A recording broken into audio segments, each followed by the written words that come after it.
Hello बेटा, good afternoon. बेटा आज हम लोग डिस्कस करने जा रहे हैं एनटीएस टेस्ट 2। ठीक है, तो बेटा तैयार हो जाइए आप लोग भी, और एनटीएस टेस्ट 2 का डिस्कशन हम लोग स्टार्ट करते हैं। ठीक है, तो चलिए आगे बढ़ते हैं बेटा। पहले क्वेश्चन पर आते हैं। तो देखिए पहला क्वेश्चन क्या कह रहे हैं इस क्वेश्चन में, समझिए बेटा। कहते हैं kilowatt hour is a unit of, kilowatt hour किसका यूनिट है ये बताना है। तो पहला दिया है पावर, एनर्जी, फोर्स, टेम्परेचर। तो बेटा ये एनर्जी का होता है। ठीक है, किलोवाट आवर जो होता है वो एनर्जी का यूनिट होता है। केवल किलोवाट है तो पावर का यूनिट हो जाएगा, और किलोवाट के बाद आवर लग गया यानी कि टाइम लग गया, तो पावर इनटू टाइम जो होता है वो एनर्जी होता है, तो एनर्जी हो जाएगा। ठीक है, समझ आया बेटा सबको। चलो आगे बढ़ते हैं, नेक्स्ट क्वेश्चन पर आते हैं। Which of the following is not equal to watt? What के इक्वल कौन नहीं है, मतलब पावर नहीं है, तो वो वाली वैल्यू बतानी है। तो जूल पर सेकंड देखो पावर होता है, एम्पियर इनटू वोल्ट ये भी पावर होता है, P इक्वल टू VI होता है फॉर्मूला। ठीक है, I स्क्वायर R भी पावर होता है, P equal to I square R। Ampere पर वोल्ट ये पावर नहीं है, तो चौथा वाला ऑप्शन इसका करेक्ट हो जाएगा। ठीक है, नॉट इक्वल टू वॉट, तो चौथा वाला ऑप्शन सही हो जाएगा। ये समझ आया बेटा सबको। ठीक है, चलिए आगे बढ़ते हैं, अगले क्वेश्चन पर आते हैं। क्वेश्चन नंबर 3 कहते हैं the velocity of particle is given by, velocity given है v equal to at square plus vt plus c। कहते हैं v is the measured in metre per second, ठीक है, t in measured in second, और the unit of. ठीक है, अब इसमें आपको चूज करना है कि कौन सा ऑप्शन इसमें करेक्ट होगा, है ना बेटा। तो देखो पहले दिया है a is metre per second, ये मीटर पर सेकंड होगा, ये तो नहीं हो सकता क्योंकि देखो ये वेलोसिटी है, तो ये पूरा टर्म वेलोसिटी होगा, ये भी पूरा टर्म वेलोसिटी होगा, ये भी पूरा टर्म वेलोसिटी होगा। ठीक है, b is metre per second, ये भी नहीं हो सकता, b इनटू t, ये पूरी वैल्यू मीटर पर सेकंड के इक्वल होगी। c is in metre per second, ये सही है, c जो है वो मीटर पर सेकंड के इक्वल होगा, तो ये थर्ड वाला ऑप्शन आपका करेक्ट हो जाएगा। चलिए आगे बढ़ते हैं, अगले क्वेश्चन पर आते हैं। Question number 4। क्वेश्चन नंबर 4 में कह रहे हैं which of the following is a derived unit, derived unit कौन सा है। ठीक है, देखो यूनिट ऑफ मास ये तो फंडामेंटल होता है, यूनिट ऑफ लेंथ भी फंडामेंटल है, टाइम भी फंडामेंटल है, वॉल्यूम जो है ये डिराइव्ड हो जाएगा। ठीक है, L क्यूब के इक्वल होगा। Dimension of gravitational constant, gravitational constant की डायमेंशन निकालनी है ना बेटा, g की डायमेंशन हमको फाइंड आउट करनी है, g की। तो g का वो फॉर्मूला होता है, याद करो formula, F is equal to Gm1 m2 upon r square. ठीक है, तो यहां से g की वैल्यू हो जाएगी Fr square upon m1 m2। ठीक है, अब इसकी डायमेंशन रख दो बेटा, F की डायमेंशन क्या हो जाएगी ml t minus 2, r square मतलब l स्क्वायर, है ना, और नीचे m1 m2 मतलब m स्क्वायर। ठीक है, एक m से m कैंसिल, ऊपर इसको ले जाओ तो ये बन जाएगा m की पावर -1 और l की पावर 3 हो जाएगा, और t की पावर -2 हो जाएगा। ठीक है, देख लो भाई कौन सा ऑप्शन इसमें सही हो रहा है, m की पावर -1, l क्यूब, t की पावर -2, फोर्थ वाला ऑप्शन इसका सही हो जाएगा। ठीक, क्लियर हुआ बेटा सबको। चलो आगे बढ़ते हैं, अगले क्वेश्चन पर आते हैं। Question number 6। क्वेश्चन नंबर 6 में देखो कहते हैं given that v is the speed, r is the radius and g is the acceleration due to gravity, which of the following is dimensionless। कौन सी इसमें क्वांटिटी जो है वो dimensionless है। तो dimensionless में अब देखो, आपको अगर याद हो सर्कुलर मोशन में हम लोग पढ़ते थे कि जो साइक्लिस्ट होता था वो अपना थीटा एंगल पर जब झुकता था, है ना, सड़क को क्रॉस करता था, तो उसका जो एंगल होता था tan theta is equal to v square by rg आता था formula, tan theta is equal to v square by rg। ठीक है, तो यहाँ पर ध्यान से देखो, इस सेकंड वाले ऑप्शन में v स्क्वायर बाई rg आ रहा है, ये किसकी डायमेंशन हुई, tan थीटा की। tan थीटा मतलब एंगल, एंगल मतलब डायमेंशनलेस। ठीक है, समझ आया बेटा, सेकंड वाला ऑप्शन इसका सही हो जाएगा। इसके बाद आओ क्वेश्चन नंबर 7 में। क्वेश्चन नंबर 7 को देखो, इसमें पूछ रहे हैं assuming that mass of the largest stone that can be moved by flowing river depends upon velocity, मतलब मास जो है वो वेलोसिटी पर डिपेंड कर रहा है, डेंसिटी पर डिपेंड कर रहा है, और acceleration due to gravity g पर डिपेंड कर रहा है। तो पूछ रहे हैं m is directly proportional to mv की पावर पर कैसे डिपेंड कर रहा है। तो यहाँ पर v की पावर a मान लो, रो की पावर b मान लो और g की पावर c मान लो। ठीक है, ऐसे कंसीडर कर लो।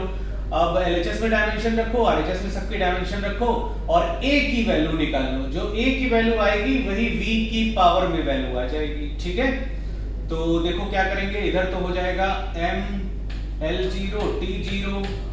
ठीक है, राइट हैंड साइड में ये v की डायमेंशन हो जाएगी lt-1 की पावर a। ठीक है, रो डेंसिटी होती है ना kg पर मीटर क्यूब, मतलब m l की पावर -3 की पावर b हो जाएगा और g metre per second square lt-2 की पावर c हो जाएगा। अब राइट हैंड साइड में m वाले टर्म सब एक साथ कर लो, तो m की पावर कितना हो जाएगा, देखो ये b है। ठीक, उसके बाद l की पावर हो जाएगा a और ये -3b और -2c। ठीक, l की पावर a, यहाँ पर l की पावर a और यहाँ l की पावर -3b और यहाँ पर l की पावर c होगा बेटा, है ना, प्लस c। ठीक, l की पावर हो गई और t की पावर कितना हो जाएगा, -a और यहाँ पर -2c। ठीक, अब दोनों तरफ कंपेयर कर लो। ठीक है, दोनों तरफ कंपेयर करते हैं।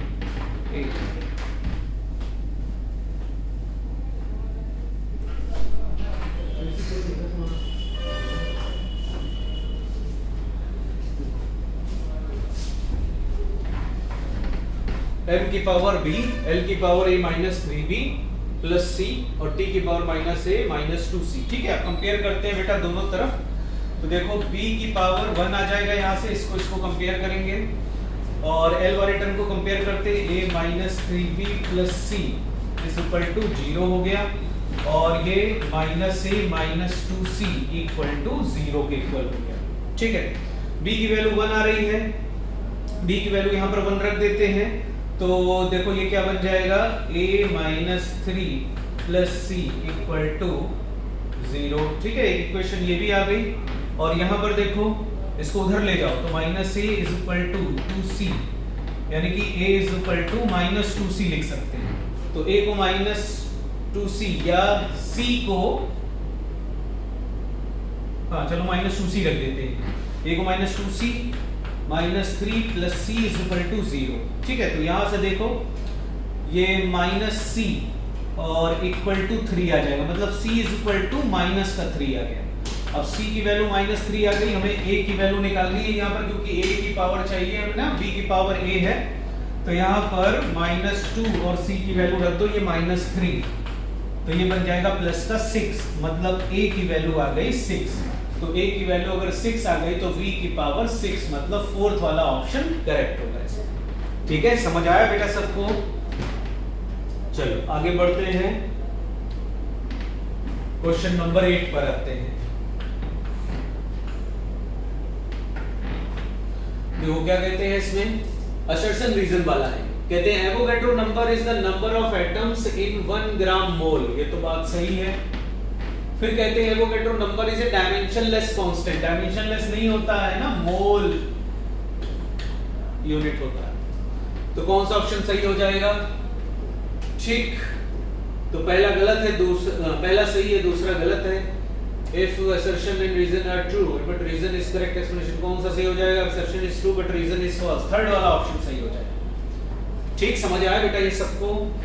चलो अगले क्वेश्चन पर आते हैं, question number 9। In the relation y is equal to a sin omega t minus kx, where x is distance, the dimension formula for k के लिए डायमेंशनल फार्मूला बताना है। तो देखो साइन के साथ में ये पूरा एंगल है, तो एंगल क्या होगा? डायमेंशन लेस होगा, है ना। ये पूरी वैल्यू डायमेंशन लेस है, तो पूरी वैल्यू अगर डायमेंशन लेस है तो k और x भी डायमेंशन लेस होंगे। तो x की डायमेंशन तो डिस्टेंस की दे रखी है, तो k की डायमेंशन क्या हो जाएगी? x की इनवर्स हो जाएगी, मतलब l की पावर -1 हो जाएगी। ठीक है, तो कौन सा ऑप्शन सही हो जाएगा इसमें? सेकंड वाला ऑप्शन सही हो जाएगा। क्लियर हुआ बेटा सबको? अगले क्वेश्चन पर आते हैं, क्वेश्चन नंबर 10। क्वेश्चन नंबर 10 में कहते हैं given that g is acceleration due to gravity and r is the radius of the earth, then under root g by r possesses the dimension of, ये किसकी dimension होगी?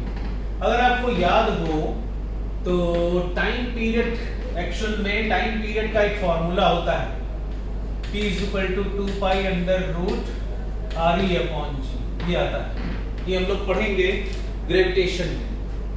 ठीक है, time period का ये एक फॉर्मूला होता है, जैसे सिंपल पेंडुलम का होता है ना t equal to 2 pi under root l by G, उसी से मिलता जुलता है ये फॉर्मूला। तो ये under root re by G जो होगा वो टाइम की वैल्यू होगी, तो इसका इनवर्स दे रखा है, ये उल्टा है, तो वो किसकी हो जाएगी? फ्रीक्वेंसी की डायमेंशन हो जाएगी। अब फ्रीक्वेंसी यहाँ पर किस में आएगा? ये आएगा एंगुलर स्पीड में। ओमेगा इज इक्वल टू होता है 2 पाई f, तो इसमें फ्रीक्वेंसी आ रहा है, तो ओमेगा की जो डायमेंशन होगी वो फ्रीक्वेंसी की डायमेंशन के इक्वल होगी, तो सेकंड वाला ऑप्शन इसमें करेक्ट हो जाएगा। चलो आगे बढ़ते हैं, क्वेश्चन नंबर 11 पर आते हैं। क्वेश्चन नंबर 11 में देखो दे रखा है mu is equal to a प्लस B upon lambda square. a and b यहाँ पर कांस्टेंट है और लैम्डा जो है वो वेवलेंथ है, तो पूछ रहे हैं that dimension of b are same as that of b की डायमेंशन किसके इक्वल होगी? तो देखो म्यू जो होता है वो डायमेंशन लेस होता है, तो b अपॉन लैम्डा स्क्वायर की डायमेंशन भी डायमेंशन लेस के इक्वल होगी, तो इसका मतलब b की डायमेंशन जो होगी वो लैम्डा स्क्वायर की डायमेंशन के इक्वल हो जाएगी, मतलब कि लेंथ का स्क्वायर है, तो l स्क्वायर डायमेंशन के इक्वल। तो l स्क्वायर डायमेंशन किसकी बनेगी? एरिया की। ठीक है, एरिया की डायमेंशन होगी। अगले क्वेश्चन पर आते हैं, क्वेश्चन नंबर 12 पर देखो ये असर्शन रीजन का है। कहते हैं out of the 3 measurement l is equal to 0.7 meter, l is equal to 0.70 meter and l is equal to 0.700 meter, the last one is the most accurate। सही है, इसमें 3 डिजिट तक, डेसिमल के बाद 3 डिजिट तक मेजरमेंट किया गया है, ये ज्यादा एक्यूरेट होगा। फिर कह रहे हैं in every measurement only the last significant digit is not accurately known, ये भी सही है, जो लास्ट वाला डिजिट आता है, ये लास्ट वाला जो डिजिट होता है वो एक्यूरेटली नोन नहीं होता, मतलब कि उसमें थोड़ी सी अनसर्टेनिटी रहती है। ठीक है, तो अनसर्टेनिटी होगी तो इसलिए वो एक्यूरेटली नोन नहीं होगा, ये भी बात सही है, लेकिन ये इसको करेक्ट एक्सप्लेन नहीं कर रहा है। तो आंसर इसमें क्या होगा? assertion is true और रीजन भी ट्रू है, लेकिन ये करेक्ट एक्सप्लेनेशन नहीं कर रहा है इसको। तो assertion and reason are true but reason is not the correct explanation of the assertion। Second वाला ऑप्शन इसमें करेक्ट हो जाएगा। चलिए आगे बढ़ते हैं, अगले क्वेश्चन पर आते हैं, क्वेश्चन नंबर 13 में एक फॉर्मूला दे रखा है F is equal to minus neta A dV by dx। कहते हैं F is force, A is area, dV by dx is the velocity gradient, then dimensional formula for neta equal to, ये neta का dimensional formula निकालना है, तो neta को एक तरफ कर लो, बाकी सब दूसरी तरफ ले जाओ, तो F upon A और ये dx upon dV बन जाएगा ऐसे। ठीक है, इसकी वैल्यू रख दो। देखो फोर्स की डायमेंशन होती है ml t-2, dx मतलब लेंथ की डायमेंशन और अपॉन एरिया मतलब l स्क्वायर और dv मतलब lt-1। ठीक, अब इसको सॉल्व कर लेंगे तो देखो क्या आएगा, ये एक l से ये l स्क्वायर कैंसिल। ठीक, तो ये m बचा, l को ऊपर ले जाओ तो l की पावर -1 और ये t ऊपर जाएगा तो प्लस का 1 हो जाएगा और ये माइनस का 2 है तो t की पावर माइनस का 1 बचेगा। ठीक, m l की पावर -1 t की पावर -1। ठीक, फर्स्ट वाला ऑप्शन इसका सही हो जाएगा। ठीक है, चलिए आगे बढ़ते हैं बेटा, नेक्स्ट क्वेश्चन पर आते हैं, क्वेश्चन नंबर 14 में कहते हैं A physical quantity depends on quantities y, z as follows। ये दे रखा है रिलेशन और पूछ रहे हैं A, B, C are constant, which of the following do not have the same dimensions। Same dimension किनकी नहीं है ये हमें बताना है। ठीक है, तो यहाँ पर देखो जो फोर्थ वाला ऑप्शन है x एंड a, x और a की सेम डायमेंशन नहीं होगी, क्योंकि यहाँ पर ध्यान से देखो x की जो डायमेंशन होगी वो a y की डायमेंशन के बराबर होगी। ठीक, तो x की डायमेंशन केवल a की डायमेंशन के इक्वल नहीं होगी, तो यही वाला ऑप्शन सही हो जाएगा। आगे बढ़ते हैं, क्वेश्चन नंबर 15 पर आते हैं। 15 में देखो कहते हैं a student measured the diameter of a wire using the screw gauge with least count this। ठीक, कितना लीस्ट काउंट है स्क्रू गेज का, उससे वायर का डायमीटर ये मेजर करता है। तो पूछ रहे हैं करेक्ट मेजरमेंट कौन सा हो सकता है। तो डेसिमल के बाद देखो 3 डिजिट तक मेजरमेंट हो सकता है, तो कौन सा ऑप्शन सही हो जाएगा, फर्स्ट वाला ऑप्शन करेक्ट हो जाएगा। अगले क्वेश्चन पर आते हैं, क्वेश्चन नंबर 16 कहते हैं the length breadth and thickness of a block are given, L is equal to 12, B is equal to 6, T is equal to 2.45 centimeter, the volume of the block according to idea of significant figures। Volume निकालना है, लंबाई चौड़ाई और मोटाई सब दे रखी है, volume निकालना है। तीनों का मल्टीप्लाई कर देंगे बेटा और आंसर एक आ जाएगा, केवल मल्टीप्लिकेशन करना है। अब बस इसमें ध्यान ये देना है कि मिनिमम सिग्निफिकेंट फिगर जिस टर्म में हमको दे रखे आंसर उसी टर्म में होना चाहिए। तो मिनिमम सिग्निफिकेंट फिगर देखो ये 1 दिया हुआ है, ठीक है, इन तीनों में मिनिमम सिग्निफिकेंट फिगर 1 है, तो आंसर 1 सिग्निफिकेंट फिगर के टर्म में होना चाहिए। तो ये तो हो नहीं सकता, और इनमें हो सकता है। तो जब हम लोग इसको मल्टीप्लाई करते हैं तो सेकंड वाला ऑप्शन आ जाता है। तो सेकंड वाले ऑप्शन में ध्यान से देखो, एक सिग्निफिकेंट फिगर है, सेकंड वाला ऑप्शन इसमें करेक्ट है 16। आगे बढ़ते हैं, 17 पर आते हैं।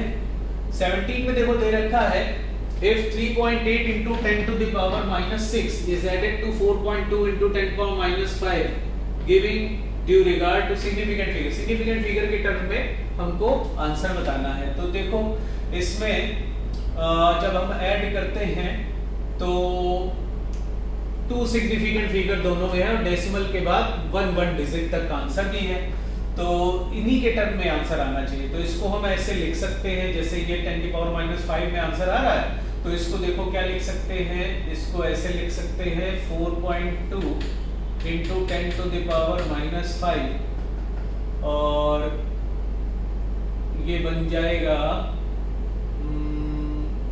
Plus 0.38 into 10 to the power -5, है ना, ऐसे लिख सकते हैं इसको। अब इसमें क्या करो, आप इसको ऐड कर दो, तो ऐड करोगे तो क्या बनेगा 8 5 plus 4 4.58 है ना, और इंटू 10 to the power -5। ठीक, अब डेसिमल के बाद 1 डिजिट है, इसमें भी 1 डिजिट, तो डेसिमल के बाद 1 डिजिट तक ही आंसर होना चाहिए। ठीक, तो अब देखो ये जो जब हम इसको राउंड ऑफ करेंगे तो ये 8 आ रहा है, ठीक है, तो 8 होने की वजह से इसमें 1 इंक्रीज हो जाएगा, तो आंसर हो जाएगा सेकंड 4.6 into 10 power -5। ठीक है, क्लियर हुआ बेटा सबको।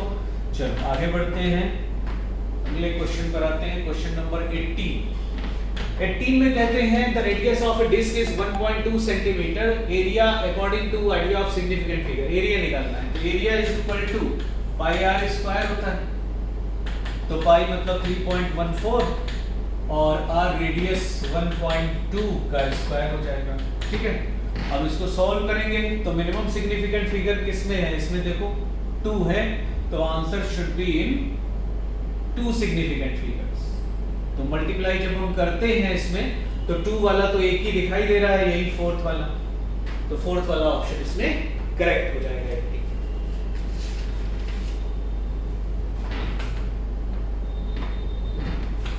क्वेश्चन नंबर 19 पर आते हैं बेटा। एशरसन रीजन का है ये, कहते हैं mass length and time are fundamental physical quantities. सही है ये बात बिल्कुल सही है। फिर कह रहे they are independent of each other, ये भी सही है। तो इसका मतलब कि if both assertion and reasons are true but reason जो है वो करेक्ट एक्सप्लेनेशन नहीं दे रहा है, तो फर्स्ट वाला ऑप्शन इसमें करेक्ट हो जाएगा। ठीक है, क्लियर हुआ बेटा सबको। ओके, आगे बढ़े। क्वेश्चन नंबर 20 पर आते हैं। 20 में कहते हैं 10 divisions of vernier scale coincide with 9 division of main scale और 1 centimeter of main scale is divided into 10 equal divisions. The least count of vernier calipers will be. Least count निकालना है। तो least count का बेटा formula होता है least count is equal to 1 main scale division minus 1 vernier scale division। ठीक, तो vernier scale division यहां से ऐसे निकालो। देखो 10 जो है वो वर्नियर स्केल डिवीजन वो 9 मेन स्केल डिवीजन के इक्वल है। ठीक है, ये 10 vernier scale division 9 main scale division के इक्वल दे रखे हैं। तो 1 vernier scale division 9/10 main scale division के इक्वल हो जाएगा। ठीक है, और एक मेन स्केल डिवीजन जो है वो कितने के इक्वल है? देखो 1 सेंटीमीटर कह रहे हैं main scale is divided into 10 equal part. तो इसका मतलब एक डिवीजन जो होगा वो 1 मिलीमीटर का हो जाएगा। तो ये 1 मेन स्केल डिवीजन 1 मिलीमीटर का है और माइनस 1 वर्नियर स्केल डिवीजन की वैल्यू भी मिलीमीटर में निकाल लो। तो ये 9/10 इनटू 1 मिलीमीटर हो जाएगी है। तो इसका मतलब ये आ जाएगा 0.9 मिलीमीटर। तो 0.9 मिलीमीटर इसमें सब्ट्रैक्ट करो तो ये बन जाएगा 1 में से 0.9 गया तो कितना बचा? 0.1 मिलीमीटर। और ये मिलीमीटर में वैल्यू आ रही है और आंसर इसमें दे रखे हैं सब सेंटीमीटर में। तो फिर कितना हो जाएगा? 0.01 सेंटीमीटर। बी वाला ऑप्शन करेक्ट हो जाएगा। समझ आया बेटा? चलो आगे बढ़ते हैं। क्वेश्चन नंबर 21 कहते हैं find the thickness of stone measured by vernier callipers. Least count दे रखा है और देखो ये मेजर कर रहे हैं। ठीक है, ये मेजर कर रहे हैं, यहाँ पे दिखाया गया है और लीस्ट काउंट दे रखा है तो इसकी रीडिंग बतानी है। तो अब ध्यान से देखो कि यहाँ पर इसका जो 0 है वो इसके 4 के बाद जो 2 डिजिट है उनके बाद में आ रहा है। अच्छा, अब इसमें देखो ये 4 से लेकर 5 तक ये 5 पार्ट में डिवाइडेड है। 1 2 3 4 5। तो इसका मतलब जो एक डिजिट है वो 2 मिलीमीटर का है। तो ये 4.4 हो गया यहाँ तक। तो 4.4। ठीक है, रीडिंग लिख रहे हैं, रीडिंग इक्वल टू हो गई 4.4। ये हो गया इतना सेंटीमीटर। ठीक, अब उसके बाद प्लस, अब जो डिजिट इसका मैच कर रहा है इसमें 5th वाला मैच कर रहा है। तो 5 इनटू लीस्ट काउंट और लीस्ट काउंट दे रखी है 0.02। ठीक है, इसको जोड़ दो 4.4 प्लस और ये कितना हो जाएगा? 0.10। तो 4.50 आ जाएगा।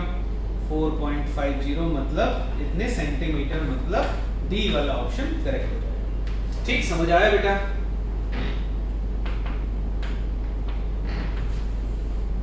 क्वेश्चन नंबर 22 पर आते हैं। 22 में कह रहे हैं what is the reading of vernier calliper shown in the figure if length of 10 division of vernier scale is equal to 9 division of main scale. ये भी कुछ मिलता जुलता है वैसे ही। तो यहाँ पर इसकी रीडिंग बतानी है। तो अब यहाँ पर देखो ये 60 मिलीमीटर दे रखा है और 60 से लेकर 70 मिलीमीटर तक कितने पार्ट हैं? 1 2 3 4 5 6 7 8 9 10 पार्ट में डिवाइडेड है। मतलब एक डिवीजन जो है वो 1 मिलीमीटर का हो गया। तो 1 2 3 यानी कि 63 मिलीमीटर तो ये हो गया और प्लस 63 मिलीमीटर प्लस अब यहां से जो इसमें डिजिट मैच कर रहा है वो वाला देखो ध्यान से कौन सा मैच कर रहा है। 1 2 मुझे तो ये 2 ही वाला दिखाई दे रहा है। तो 2 इनटू, अब लीस्ट काउंट इसकी निकालनी पड़ेगी हमको। लीस्ट काउंट कितनी होगी? तो यहां से देखो लीस्ट काउंट का फॉर्मूला है हमारे पास 1 main scale division minus 1 vernier scale division. तो 1 मेन स्केल डिवीजन जो है वो इसमें कितने का? 1 मिलीमीटर का है। 1 वर्नियर स्केल डिवीजन की वैल्यू और निकाल ले तो इसको ऐसे निकालेंगे। देखो 10 vernier scale division 9 main scale division के बराबर है। ठीक है, 10 vernier scale division 9 main scale division के इक्वल है। तो 1 vernier scale division 9/10 main scale division के इक्वल हो जाएगा और एक मेन स्केल डिवीजन कितना है? 1 मिलीमीटर का है। तो ये बन जाएगा 0.9 मिलीमीटर। 1 वर्नियर स्केल डिवीजन की वैल्यू आ गई, तो 0.9 मिलीमीटर, तो ये आ गया 0.1 मिलीमीटर, लीस्ट काउंट आ गई, तो 0.1 मिलीमीटर से यहाँ लीस्ट काउंट से मल्टीप्लाई हो जाएगा। ठीक है, रीडिंग की वैल्यू क्या होती है, मेन स्केल रीडिंग प्लस जो डिजिट यहाँ पर मैच कर रहा होता है वो इनटू लीस्ट काउंट। तो ये वैल्यू जब आप सॉल्व करोगे तो 63 प्लस 0.2 मतलब सेकंड वाला ऑप्शन करेक्ट हो जाएगा। समझ आया बेटा सबको? चलो आगे बढ़ते हैं, क्वेश्चन नंबर 23 पर आते हैं। 23 में देखो कहते हैं, assertion रीजन का है, when we change the unit of measurement of quantity its numerical value changes। सही है, यूनिट चेंज कर देंगे न्यूमेरिकल वैल्यू चेंज हो जाती है। Smaller the unit of measurement smaller is the numerical value, ये गलत है। स्मॉलर जब यूनिट होता है तो न्यूमेरिकल वैल्यू बढ़ जाती है, और जब लार्जर यूनिट होता है तो न्यूमेरिकल वैल्यू कम हो जाती है। तो असर्शन सही है, रीजन फॉल्स है। Assertion is true but reason is false, third वाला ऑप्शन करेक्ट हो जाएगा। अगले क्वेश्चन पर आते हैं, क्वेश्चन नंबर 24 कहते हैं spherometer has 100 equal division marked along the periphery its disc and one full rotation of the disc advances on main scale 0.05 centimetre. देखो एक रोटेशन जब घुमाते हैं, ठीक है, स्क्रू गेज को एक रोटेशन घुमाते हैं तो कह रहे हैं कि 0.05 सेंटीमीटर स्क्रू आगे बढ़ता है। तो इसका मतलब एक रोटेशन घुमाने से जितनी डिस्टेंस आगे बढ़ती है उसी को पिच कहते हैं बेटा। तो ये हमें पिच दे रखी है, ये है पिच, और पिच की वैल्यू है 0.05 सेंटीमीटर। ठीक है, रिवोल्यूशन घुमाने पर। तो लीस्ट काउंट निकालनी है, तो लीस्ट काउंट इक्वल टू होता है इसका formula pitch upon number of division on circular scale. ठीक है, बस वैल्यू रखिए, पिच की वैल्यू हो गई 0.05 और number of division on circular scale है 100, तो ये बन जाएगा बेटा 5 × 10⁻⁴ सेंटीमीटर। ठीक है, तो कौन सा ऑप्शन सही हो जाएगा? इसमें डी वाला ऑप्शन सही हो जाएगा। ठीक है, डी वाला ऑप्शन इसमें करेक्ट हो जाएगा। समझ आया बेटा सबको? चलो आगे बढ़ते हैं, क्वेश्चन नंबर 25 पर आते हैं। 25 में कहते हैं value of one main scale division is, main scale division की जो वैल्यू होती है वर्नियर स्केल डिवीजन से ग्रेटर ही होती है। डी वाला ऑप्शन सही हो जाएगा। क्वेश्चन नंबर 26 देखो, 26 में कहते हैं when vernier callipers has positive zero error, then positive zero error का मतलब क्या होता है कि वर्नियर का जो जीरो है वो मेन स्केल के जीरो के राइट में लाई करता है ना। तो रीडिंग जो है वो मेजर होती है वो ज्यादा होती है। तो जब भी करेक्ट रीडिंग निकालेंगे तो मेजर्ड रीडिंग में से हम न्यूमेरिकल वैल्यू जो एरर की है वो सब्ट्रैक्ट करेंगे, तब करेक्ट रीडिंग आएगी। ये वाला ऑप्शन सही होगा। क्वेश्चन नंबर 27 देखो, कहते हैं when direction of acceleration is different from that of the velocity then path of the body is, मतलब वेलोसिटी की जो डायरेक्शन है उससे किसी अलग डायरेक्शन में अगर एक्सीलरेशन लग रहा है, ठीक है, तो पाथ कैसा होगा? देखो जब वेलोसिटी की डायरेक्शन में एक्सीलरेशन होता है या फिर उसके अपोजिट डायरेक्शन में एक्सीलरेशन होता है तो पाथ स्ट्रेट लाइन बनता है। पाथ जो बनता है वो स्ट्रेट लाइन बनता है। ठीक है, जैसे बॉडी को हम ऊपर की तरफ फेंक दें तो जी नीचे लग रहा है उसमें तो स्ट्रेट लाइन में जाएगा, ऊपर से जब नीचे आएगा तो जी उसी डायरेक्शन में है तो स्ट्रेट लाइन में नीचे आएगा। और वेलोसिटी से अगर अलग डायरेक्शन में एक्सीलरेशन लग रहा है, जैसे यूं लग रहा है किसी अलग डायरेक्शन में एक्सीलरेशन है, तो वो क्या करता है कि इसके पाथ को मोड़ना शुरू कर देता है, तो एक कर्व्ड पाथ बनेगा। तो कर्व्ड पाथ मतलब 2D पाथ बनेगा, 2 डायमेंशनल में ये ऐसे कहीं जाता हुआ मोशन करेगा। और सर्कुलर मोशन भी यही 2D में आ जाएगा। तो B और C में सबसे ज्यादा करेक्ट ऑप्शन जो है वो 2D मोशन वाला ये वाला है, क्योंकि ये वाला एक स्पेशल कंडीशन के लिए ऑप्शन बनेगा जब वेलोसिटी के बिल्कुल परपेंडिकुलर डायरेक्शन में एक्सीलरेशन होगा तो ये केस बनेगा सेकंड वाला। और लेकिन वेलोसिटी से डिफरेंट किसी भी डायरेक्शन में अगर होगा तो 2D डायमेंशन मोशन होगा, तो सबसे ज्यादा जो करेक्ट ऑप्शन होगा वो C वाला होगा, 2D डायमेंशन। समझ आया बेटा सबको? क्वेश्चन नंबर 28 देखो, in vernier callipers moving scale is called, moving वाला जो स्केल होता है वो वर्नियर स्केल कहलाता है। ठीक है, ये वाला ऑप्शन इसमें करेक्ट हो जाएगा।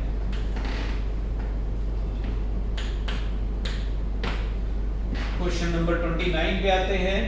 कहते हैं in normal scale lowest value that can be measured accurately, ये 1 mm होती है, 1 मिलीमीटर। जो नॉर्मल वाला स्केल होता है ना, सेंटीमीटर वाला स्केल, आपने छोटा वाला फुट्टा देखा होगा, उसमें देखा होगा जो सबसे छोटा वाला डिजिट होता है वो 1 मिलीमीटर का होता है। अगले क्वेश्चन पर आते हैं, क्वेश्चन नंबर 30। इसमें कह रहे हैं बेटा if measured reading by vernier callipers is 5.5 millimetre, ये मेजर्ड रीडिंग है, and mod of positive zero error is this. Positive zero error भी आपको दे रखी है, ये है पॉजिटिव जीरो एरर और रीडिंग ये है। तो एक्चुअल रीडिंग क्या होगी? तो पॉजिटिव जीरो एरर को क्या करते हैं, इसमें से घटाते है ना। तो अब जो एक्चुअल रीडिंग होगी, रीडिंग इक्वल टू 5.5 माइनस 0.15 होगी, ठीक, इससे उसको घटा देंगे। तो जब घटा देंगे तो एक ऑप्शन इसमें आ जाएगा, ठीक है, 5.35 वाला। आगे बढ़ते हैं, अगले क्वेश्चन पर आते हैं, क्वेश्चन नंबर 31। 31 में कहते हैं least count of vernier callipers is 0.05 mm, ये लीस्ट काउंट दे रखा है। Find zero error if any, इसमें जीरो एरर निकालनी है। तो जीरो एरर है, देखो वर्नियर का जीरो मेन स्केल के जीरो के राइट में लाई कर रहा है, तो जीरो एरर है। पॉजिटिव जीरो एरर है, तो पॉजिटिव जीरो एरर की वैल्यू क्या होती है, जो इसमें डिवीजन मैच कर रहा है x इनटू लीस्ट काउंट, ठीक है, ये आ जाएगी पॉजिटिव जीरो एरर। तो कौन सा डिजिट इसमें मैच कर रहा है बेटा, ध्यान से अगर आप देखो तो ये देखो फोर्थ वाला जो डिजिट है वो मैच कर रहा है, तो इसका मतलब हो जाएगा 4 इनटू लीस्ट काउंट, और लीस्ट काउंट दे रखी है 0.05, तो ये आ जाएगा 0.20, ठीक।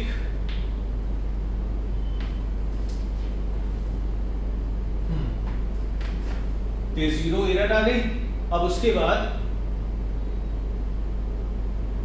इसमें एक चीज का ध्यान रखना है कि जीरो के पहले यहां पर जितना मेन स्केल की रीडिंग है वो भी यहां पर ऐड होगी, ठीक। ये जैसे जीरो एरर हमने निकाली है तो ये उसके लिए ट्रू है जब ये वाला जीरो बिल्कुल इसके जीरो के जस्ट बाद में लाई करे, तो उसके लिए केवल इतनी एरर हो जाएगी। लेकिन ये वाला जीरो अगर बहुत आगे बढ़ जाता है तो जितने डिजिट इसमें मेन स्केल की रीडिंग में आ रहे हैं उनको भी हमें इसमें ऐड करना पड़ेगा। तो यहाँ कितने आ रहे हैं, 2 डिजिट आ रहे हैं बेटा। और ये देखो इसमें एक खाना कितने मिलीमीटर का है, देखो 0 से लेकर ये 5 है, 1 2 3 4 5, इसका मतलब एक 1 मिलीमीटर का है। तो ये 1 मिलीमीटर, ये 1 मिलीमीटर हो गया 2 मिलीमीटर, तो 2 मिलीमीटर इसमें और ऐड होगा, तो 2 प्लस 0.20, तो 2.2 मिलीमीटर वैल्यू हो जाएगी। तो डी वाला ऑप्शन इसका करेक्ट हो जाएगा, ठीक। आगे बढ़ते हैं बेटा, नेक्स्ट क्वेश्चन पर आते हैं, क्वेश्चन नंबर 32। कहते हैं centigrade and Fahrenheit thermometer are dipped in boiling water, the water temperature is lowered till the Fahrenheit thermometer registers 140, ठीक। ऐसे मान लो कि एक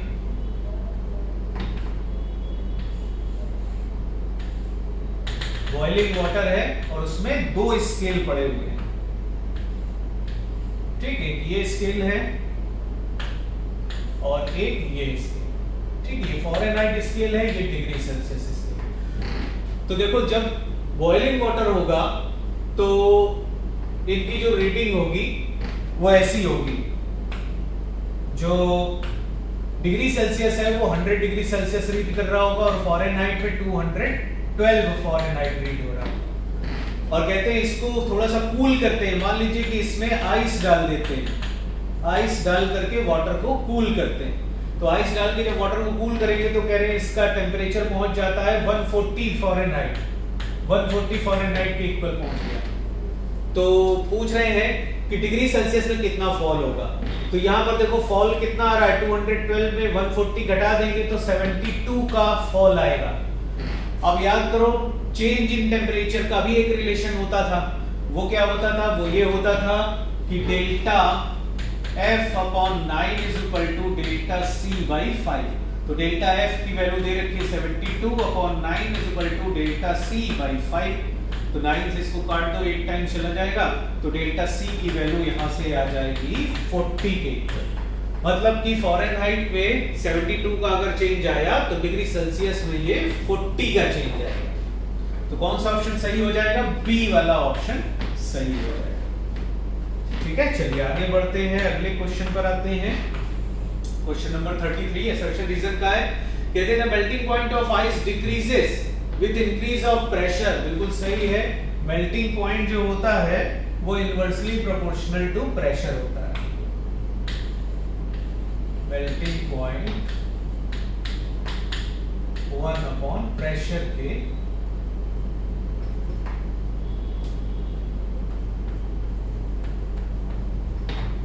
प्रेशर बढ़ने पर मेल्टिंग पॉइंट घटता है, तो ये तो सही है। फिर उसके बाद कह रहे हैं reason ice contracts on melting. Melt करने पर आइस कॉन्ट्रैक्ट भी करती है, ये भी सही है, और उसको एक्सप्लेन भी कर रहा है क्योंकि कॉन्ट्रैक्ट प्रेशर बढ़ाएंगे तो क्या होगा? वॉल्यूम कम हो जाएगा, कॉन्ट्रैक्ट होगा। तो इसका मतलब both assertion and reason are true and the reason is the correct explanation of the assertion। First वाला ऑप्शन सही हो जाएगा। अगले क्वेश्चन पर आते हैं, question number 34। The temperature in Fahrenheit scale corresponding to 253।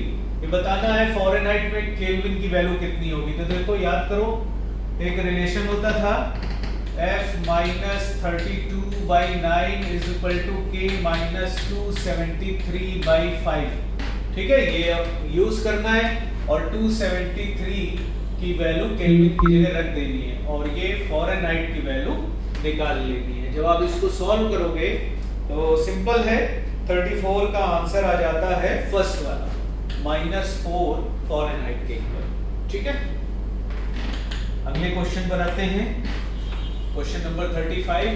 कहते हैं in resistance thermometer the resistance at 0 degree Celsius, ठीक, और 100 डिग्री सेल्सियस पर ये वैल्यू दे रखी। मतलब ये हमको दिया है R0 है ना, ये R0 दे रखा है और ये R100 दे रखा है, ठीक, और पूछ रहे हैं टेम्परेचर करेस्पॉन्डिंग टू दिस, मतलब ये RT वाला रेजिस्टेंस दे रखा है। अब एक रिलेशन होता है हमारे पास, देखो याद करो, T is equal to RT minus R0 upon R100 minus R0 into 100। ये वाला फॉर्मूला आपको यहाँ यूज कर लेना है। RT ये वैल्यू दे रखी है, इसको यहाँ पुटअप कर देंगे, R0 ये दे रखा है, रख देंगे, और R100 ये दे रखा है, यहाँ रख देंगे, सॉल्व करेंगे इसको, टेम्परेचर की वैल्यू आ जाएगी। जब इसको सॉल्व करोगे आप 35 का आंसर आ जाता है डी ऑप्शन, -21 डिग्री सेल्सियस आ जाएगा। इस फॉर्मूले में आपको वैल्यूज पुटअप करनी है। ठीक, चलिए आगे बढ़ते हैं बेटा, अगले क्वेश्चन पर आते हैं। क्वेश्चन नंबर 36 असर्शन रीजन का है। देखिए क्या कहते हैं, स्टेटमेंट 1 दे रखा है beaker is completely filled with water at 4 degree Celsius. एक बीकर में वाटर भरा हुआ है और 4 डिग्री सेल्सियस टेम्परेचर है। कहते हैं it will overflow both when heated और कूल्ड, दोनों कंडीशन में ओवरफ्लो करेगा। बिल्कुल सही बात है, क्योंकि याद करो वाटर का जो वॉल्यूम होता था वो 4 डिग्री सेल्सियस पर मिनिमम होता है। ठीक है, जब टेम्परेचर उधर वॉल्यूम हो तो 4 डिग्री सेल्सियस पर मिनिमम वॉल्यूम होता है, और 4 से जब आप डिग्री सेल्सियस कम करोगे, टेम्परेचर कम करोगे तो भी इसका वॉल्यूम बढ़ेगा, और 4 से ऊपर टेम्परेचर बढ़ाओगे तब भी इसका वॉल्यूम बढ़ेगा। तो दोनों कंडीशन में ओवरफ्लो करेगा। ठीक है, तो फर्स्ट असर्शन जो है वो सही है। Statement 2 there is compression of water below and above 4 degree Celsius. Compression नहीं होगा, एक्सपेंशन होगा वाटर का। ठीक है, तो ये गलत है। तो पहला असर्शन सही है। स्टेटमेंट फर्स्ट जो है वो ट्रू है और स्टेटमेंट 2 जो है वो फॉल्स है। सेकंड वाला ऑप्शन इसमें सही हो जाएगा। ठीक, आगे बढ़ते हैं, अगले क्वेश्चन पर आते हैं। क्वेश्चन नंबर 37 में दिया है scale of temperature on which the temperature are only positive. Positive किस पर होता है? केल्विन में केवल पॉजिटिव होता है। ठीक है, आप एक चीज याद रखिए, जैसे केल्विन वाला स्केल एक डिग्री सेल्सियस वाला होता है स्केल, एक फ़ारेनहाइट वाला स्केल होता है और एक केल्विन वाला स्केल होता है। तो केल्विन वाले स्केल में 273 से लेकर 373 तक, ठीक है, वैल्यूज होती हैं, और इसी तरीके से 273 के करेस्पॉन्डिंग यहाँ पर 32 फ़ारेनहाइट होता है और यहाँ पर 212 फ़ारेनहाइट की इक्वल वैल्यू होती है। इसी में ये 0 डिग्री सेल्सियस होता है और यहाँ पर 100 डिग्री सेल्सियस वैल्यू होती है डिग्री सेल्सियस। अब इसमें जो सबसे मिनिमम टेम्परेचर मेजर किया गया है बेटा वो केल्विन में 0 डिग्री सेल्सियस में मेजर किया गया है, ठीक है, सॉरी 0 डिग्री केल्विन मेजर किया गया है, ठीक है। सबसे मिनिमम वाला टेम्परेचर जो है वो 0 केल्विन मेजर किया गया है। तो सबसे मिनिमम वाला टेम्परेचर 0 केल्विन होता है, इसके बाद वैल्यू ऊपर बढ़ती चली जाती है।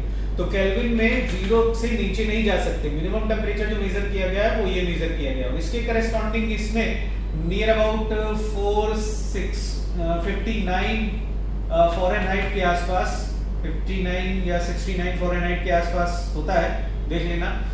और इसमें ये नेगेटिव में वैल्यू होगी और ये वाली वैल्यू जो होगी वो -273 डिग्री सेल्सियस के इक्वल हो जाएगी, ठीक है। तो मतलब यहाँ पर भी वैल्यू नेगेटिव में मिलेगी, यहाँ पर भी वैल्यू नेगेटिव में मिलेगी। केवल जो केल्विन होगा उसमें जो वैल्यू मिलेगी हमको वो पॉजिटिव मतलब 0 मिलेगी। तो केल्विन वाला जो स्केल होता है इसमें केवल पॉजिटिव वैल्यूज ही मिलती हैं और फ़ारेनहाइट में पॉजिटिव भी मिल सकती है, नेगेटिव भी मिल सकती है, डिग्री सेल्सियस में भी पॉजिटिव भी मिल सकती है, नेगेटिव भी मिल सकती है, ठीक है। आगे बढ़ते हैं बेटा,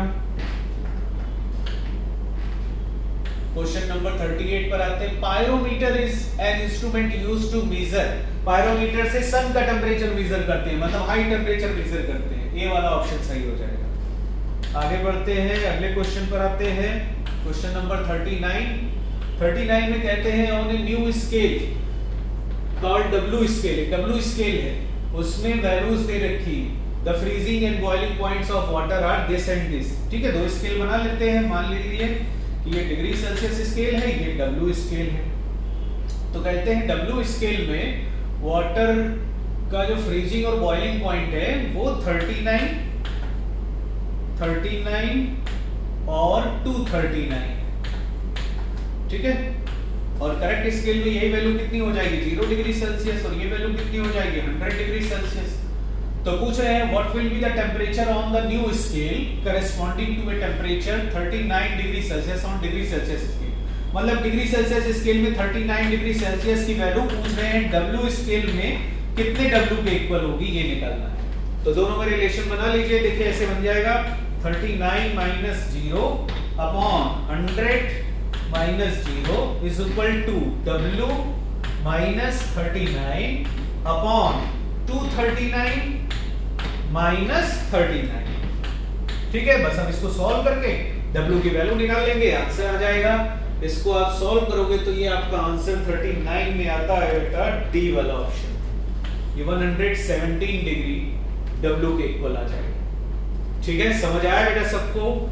चल आगे बढ़ते हैं, क्वेश्चन नंबर 40 पर आते हैं। कहते हैं copper disc with a central hole is heated, the diameter of the hole, diameter increase करेगा, पूरा कॉपर का जितना पोर्शन है वो सब इंक्रीज करेगा, तो इंक्रीजेस।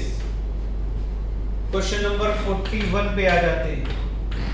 41 में कह रहे हैं alpha beta gamma are coefficient of linear superficial and volume expansion respectively, then beta by alpha is equal to this, beta by gamma is equal to this, gamma by alpha equal to this, beta by alpha। इसमें बताना है कि कौन कौन से option इसमें सही है, ठीक है। तो याद करो कि बीटा की वैल्यू 2 अल्फा के इक्वल होती है, गामा की वैल्यू 3 अल्फा के इक्वल होती है, ठीक। बीटा बाई गामा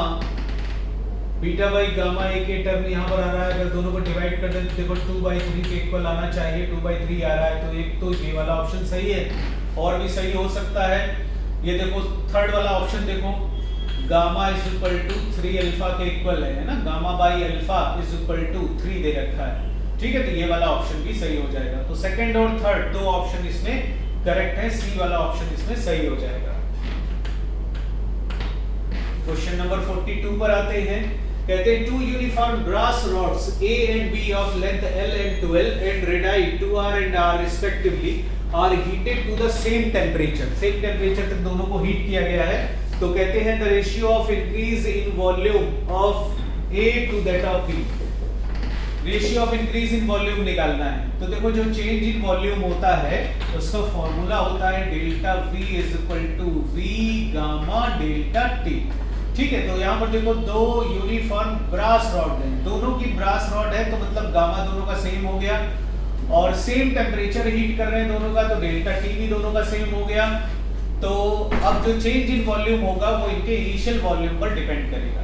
तो डेल्टा V1 की वैल्यू V1 के इक्वल हो जाएगी और डेल्टा V2 सेकंड वाले की वैल्यू V2 के इक्वल हो जाएगी। इनका रेशियो निकालना है। तो V1 बाई V2, V1 पहले वाले का जो वॉल्यूम होगा वो क्या हो जाएगा, एरिया पाई आर स्क्वायर, तो पहले वाले की रेडियस 2r है तो 2r का स्क्वायर और इनटू लेंथ L दे रखी है और अपॉन सेकंड कंडीशन में एरिया हो जाएगा पाई आर स्क्वायर और लेंथ इसकी 2l के इक्वल दे रखी है। तो देखो पाई से पाई कैंसिल, आर स्क्वायर से आर स्क्वायर कैंसिल, एल से एल कैंसिल, ऊपर फैक्टर देखो 2 का स्क्वायर 4 आ जाएगा और नीचे 2, तो ये 2:1 आ जाएगा। तो 2:1 कौन सा ऑप्शन है, थर्ड वाला ऑप्शन। तो थर्ड वाला ऑप्शन इसमें करेक्ट हो जाएगा। ठीक है, ये समझ आया बेटा सबको। चलो अगले क्वेश्चन पर आते हैं। क्वेश्चन नंबर 43 में कहते हैं 2 bars of copper having same length but unequal diameter are heated to same temperature, the change in length will be। तो change in length जो डेल्टा L होता है, याद करो बेटा फॉर्मूला, वो L अल्फा डेल्टा T के इक्वल होता है। तो दोनों देखो कॉपर रॉड है तो अल्फा की वैल्यू सेम हो गई दोनों की और सेम टेम्परेचर, इक्वली हीटेड कर रहे हैं दोनों को, तो सेम टेम्परेचर राइज होगा। तो चेंज इन लेंथ जो होगा, अब दोनों की इनिशियल लेंथ भी सेम है, सेम लेंथ, तो चेंज इन टेम्परेचर लेंथ पर डिपेंड करता है तो वो भी सेम हो गया। तो इसका मतलब दोनों में सेम चेंज आएगा। तो same for both the bars, third वाला ऑप्शन इसमें करेक्ट हो जाएगा। ठीक, आगे बढ़ते हैं, अगले क्वेश्चन पर आते हैं। 44 कहते हैं beaker is completely filled with water at 4 degree Celsius, it will overflow. 4 degree Celsius पर वॉल्यूम मिनिमम होता है वाटर का, ये ओवरफ्लो करेगा अगर इसको हीट करते हैं तो भी और कूल्ड करते हैं तो भी। ठीक है, दोनों कंडीशन में वॉल्यूम बढ़ता है। तो बोथ व्हेन हीटेड और कूल्ड, थर्ड वाला ऑप्शन सही हो जाएगा, 44 का थर्ड ऑप्शन। क्वेश्चन नंबर 45 पे आते हैं। 45 पे देखो क्या कह रहे हैं, 2 rods दे रखी हैं, length L1 L2 are made of materials whose coefficient of linear expansions are alpha1 and alpha2 if the difference between the two lengths is independent of the temperature then। तो पूछे कौन सी कंडीशन सही होगी। अगर आपको याद हो, ये क्वेश्चन है कंपनसेटेड एक्सपेंशन का, जिसमें क्या होता था कि जब दोनों रॉड्स के टेम्परेचर हम बढ़ाते थे तो उनकी लेंथ का जो डिफरेंस होता था वो टेम्परेचर पर डिपेंड नहीं करता था। तो ये कंपनसेटेड एक्सपेंशन है, तो उसमें याद करो कंडीशन बनती थी delta L1 is equal to delta L2, मतलब L1 alpha 1 delta T is equal to L2 alpha 2 delta T cancel हो जाएगा, L1 alpha 1 equal to L2 alpha 2। ठीक, तो कौन सा ऑप्शन सही होगा, देखो L1 by L2 is equal to alpha 2 by alpha 1, second वाला ऑप्शन इसका करेक्ट हो जाएगा।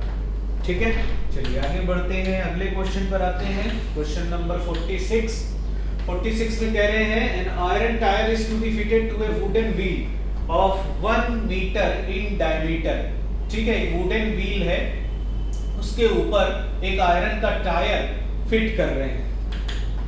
ठीक है, आयरन का टायर उसके ऊपर फिट कर रहे हैं, ये वुडन व्हील है। ठीक, और इसके ऊपर एक आयरन का टायर मान लो ये है आयरन टायर। ठीक, इसके ऊपर फिट करते हैं तो कहते हैं जो डायमीटर ऑफ टायर है वो 6 mm स्मॉलर है व्हील से। ठीक है, तो ये छोटा है थोड़ा, तो क्या करेंगे कि इसको बढ़ाना पड़ेगा, इसका टेम्परेचर बढ़ाएंगे तब इसके ऊपर फिट हो पाएगा। तो कोएफिशिएंट ऑफ वॉल्यूम एक्सपेंशन मतलब गामा हमें यहाँ पर आयरन का दिया रखा है। ठीक है, तो पूछ रहे हैं कितना टेम्परेचर उसका बढ़ाएंगे कि जिससे ये इसके ऊपर फिट हो जाए। तो इसके लिए इक्वेशन लिखेंगे, वही याद करो, diameter, change in diameter equal to d naught alpha delta T1, जैसे चेंज इन लेंथ के लिए यूज करते थे। तो चेंज इन डायमीटर कितना होना है, 6 mm, ये स्मॉलर है तो ये हो गया 6 mm। ठीक है, d final minus d initial. ठीक है, d final minus d initial, ये 6 mm आ जाएगा और इक्वल टू d इनिशियल मतलब इसका डायमीटर, इनिशियल वाला d नॉट, तो ये कितना होगा, ये 1 mm जो था उसमें से 6 mm घटा दो तो 1 माइनस 6, ठीक, कितने mm के इक्वल हो जाएगा। और अल्फा की वैल्यू यहाँ पर गामा दे रखा है तो हमें अल्फा की जरूरत पड़ेगी, तो गामा इज इक्वल टू होता है 3 अल्फा। तो अल्फा इज इक्वल टू हो जाएगा गामा बाई 3। तो ये जितना गामा दिया है 3.6 into 10 to the power -5 upon 3 कर दो तो अल्फा की वैल्यू हो जाएगी, और into delta t change in temperature. तो change in temperature final minus initial. तो इनिशियल वाला जो इसका टेम्परेचर है वो तो दिया नहीं है, चेंज इन टेम्परेचर ही निकालना है क्या? तो diameter of the diameter increases temperature निकालना, मतलब डेल्टा टी ही निकालना है बेटा। ठीक है, तो डेल्टा टी कैलकुलेट हो जाएगा यहाँ पर, बाकी सारी वैल्यूज दे रखी हैं। और जब इसको सॉल्व करेंगे तो 46 का ऑप्शन आता है बेटा 500, ये आ जाएगा 500 आ जाएगा। ठीक है, चलो अगले क्वेश्चन पर आते हैं। क्वेश्चन नंबर 47 कहते हैं glass flask of volume 1 litre at 0 degree Celsius is filled with a full of mercury at this temperature. The flask and the mercury now heated to 100 degree Celsius. How much mercury will spill out if coefficient of volume expansion of mercury is this and coefficient of linear expansion of glass is this? ठीक है, तो याद करो overflow volume हम लोग निकालते थे mercury का, तो ओवरफ्लो वॉल्यूम की वैल्यू जो होती थी वो आता था formula delta we overflow is equal to V gamma liquid minus gamma glass into delta T। ठीक, तो इनिशियल वॉल्यूम कितना है? 1 लीटर है, तो 1000 ml के इक्वल हो जाएगा, क्योंकि आंसर इसमें सीसी मतलब ml में दे रखा है। गामा लिक्विड की वैल्यू ये हो जाएगी mercury 1.82 into 10 to the power -4 minus gamma glass, तो यहाँ पर ग्लास का ये लीनियर एक्सपेंशन दे रखा है, मतलब ये अल्फा दिया हुआ है बेटा। ठीक है, ये तो गामा दे रखा है मरकरी का, ये अल्फा दिया है, तो गामा की वैल्यू 3 अल्फा के इक्वल होगी, तो 3 into 0.1 into 10 to the power -4 हो जाएगा, और into delta t change in temperature 0 से 100 कर रहे हैं, तो ये 100 हो जाएगा। अब बस इसको सॉल्व कर लेंगे तो आप देखोगे कि सेकंड वाला ऑप्शन सॉल्व करने से आ जाएगा। ठीक है, चलो आगे बढ़ते हैं, अगले क्वेश्चन पर आते हैं। क्वेश्चन नंबर 48 कहते हैं clock which keeps the correct time at 20 degree Celsius has a pendulum rod made of brass. How many seconds will it gain or lose per day when temperature falls to 0 degree Celsius. पहले temperature 20 degree Celsius है, फिर fall करके 0 degree Celsius किया जाता है, तो पूछ रहे टाइम का कितना गेन या फॉल होगा। तो याद करो वो डेल्टा टी की value half alpha delta theta into T के इक्वल आती है। ठीक है, ये फॉर्मूला होता था। तो ये जो लॉस इन टाइम होता है या गेन इन टाइम होता था, तो वो यहाँ पर लॉस होगा गेन होगा ऐसे समझेंगे कि टेम्परेचर देखो फॉल करा रहे हैं, टेम्परेचर गिर रहा है, तो टेम्परेचर गिरेगा तो पेंडुलम की लेंथ जो है वो भी कम हो जाएगी, और पेंडुलम की लेंथ अगर कम हो गई तो टाइम पीरियड भी कम हो जाएगा, और टाइम पीरियड अगर कम हो गया मतलब फिर उसका एक चक्कर का जो टाइम है वो कम हो गया, तो मतलब जल्दी जल्दी चक्कर लग रहे होंगे, तो जल्दी जल्दी चक्कर लग रहे होंगे इसका मतलब कि घड़ी फास्ट हो जाएगी, तो फास्ट होगी तो गेन इन टाइम होगा। ठीक है, तो ये डेल्टा टी जो होगा वो गेन होगा टाइम का, और गेन कितना होगा बस इसमें वैल्यूज पुटअप करनी है। तो हाफ अल्फा की वैल्यू ये दे रखी है 18 into 10 to the power -6, और डेल्टा थीटा मतलब चेंज इन टेम्परेचर, तो फाइनल माइनस इनिशियल होता है, तो फाइनल है 0 और माइनस इनिशियल हो जाएगा 20, चेंज इन टेम्परेचर आ गया ये, और इनटू टी ये वो टाइम जितने टाइम में लॉस्ट देखना है, तो ये लॉस्ट हमको देखना है पर डे मतलब एक दिन में, तो एक दिन में कितने 24 घंटे होते हैं, तो 24 into 3600 से मल्टीप्लाई कर देंगे, क्योंकि आंसर सेकंड में आ रहा है, तो ये जो घंटे हैं उनको हमें सेकंड में कन्वर्ट करना पड़ेगा। ठीक है, अब इसको जब आप सॉल्व करोगे तो एक ऑप्शन आपका आ जाएगा, तो 48 का ऑप्शन आता है ये सेकंड वाला। ठीक है, चलिए आगे बढ़ते हैं, अगले क्वेश्चन पर आते हैं। क्वेश्चन नंबर 49 कहते हैं the apparent coefficient of expansion of liquid when heated in a copper vessel is C, when heated in a silver vessel is S. If A is the coefficient of expansion of copper, linear expansion of copper, then the linear coefficient of expansion of silver. Silver के लिए निकालना है, तो मान लो कि एक beaker ये copper वाला है और एक बीकर सिल्वर वाला है, ठीक है, मान लो कि ये कॉपर वाला बीकर है और ये एक दूसरा सिल्वर वाला वेसल है। ठीक, तो देखो जो गामा की वैल्यूज होती थी, coefficient of real expansion of gamma, और यही गामा ऑफ लिक्विड होता था, और इसकी value gamma glass plus gamma apparent के इक्वल होती थी। ठीक है, तो यही वाला फॉर्मूला हम यहाँ दोनों वेसल के लिए यूज करेंगे। तो पहले वेसल में गामा लिक्विड इक्वल टू हो जाएगा गामा ग्लास, तो ग्लास यहाँ पर किसका है, कॉपर का, तो गामा ऑफ कॉपर। तो यहाँ पर हमको देखो जो कॉपर है उसका A हमको दे रखा है, इसका लीनियर कोएफिशिएंट ऑफ एक्सपेंशन, मतलब अल्फा दिया है ये A, तो गामा की वैल्यू क्या हो जाएगी 3A के इक्वल। ठीक है, तो गामा ग्लास हो गया 3A प्लस गामा एपरेंट, तो गामा एपरेंट कह रहे हैं कॉपर वाले वेसल में जब हीट करते हैं तो गामा एपरेंट की value, apparent coefficient of expansion की वैल्यू C के इक्वल है, तो ये वैल्यू आ जाएगी C के इक्वल। एक इक्वेशन ये आ गई, ये फर्स्ट वाले वेसल की।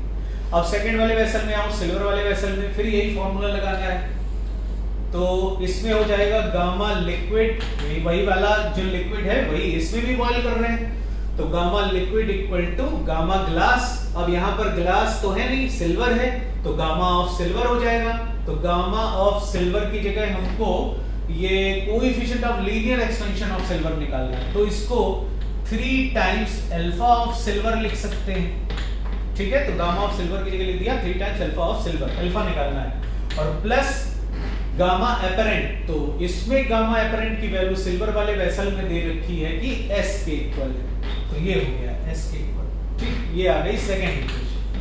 अब फर्स्ट वाली इक्वेशन और सेकंड वाली इक्वेशन में गामा L की जो वैल्यू है वो तो सेम है दोनों में, क्योंकि एक ही लिक्विड को उसमें भी हीट अप करते हैं, इसमें भी हीट अप करते हैं, तो ये वैल्यू भी सेम हो जाएगी, तो 3A plus C is equal to 3 alpha silver plus S के इक्वल हो जाएगा। अब बस यहां से अल्फा सिल्वर निकाल लीजिए, आंसर आ जाएगा आपका। तो जब आप सॉल्व करोगे तो 49 में ऑप्शन आ जाता है सेकंड वाला, ये ऑप्शन आपका आ जाएगा। ठीक है, समझ आया बेटा सबको? चलो आगे बढ़ते हैं, अगले क्वेश्चन पर आते हैं, क्वेश्चन नंबर 50। इसमें कहते हैं ये दो स्ट्रिप हैं, दो स्ट्रिप X और Y, और इसमें the metal X has higher coefficient, इसका अल्फा ज्यादा है। ठीक है, alpha of X is greater than alpha of Y, इसका अल्फा ज्यादा है।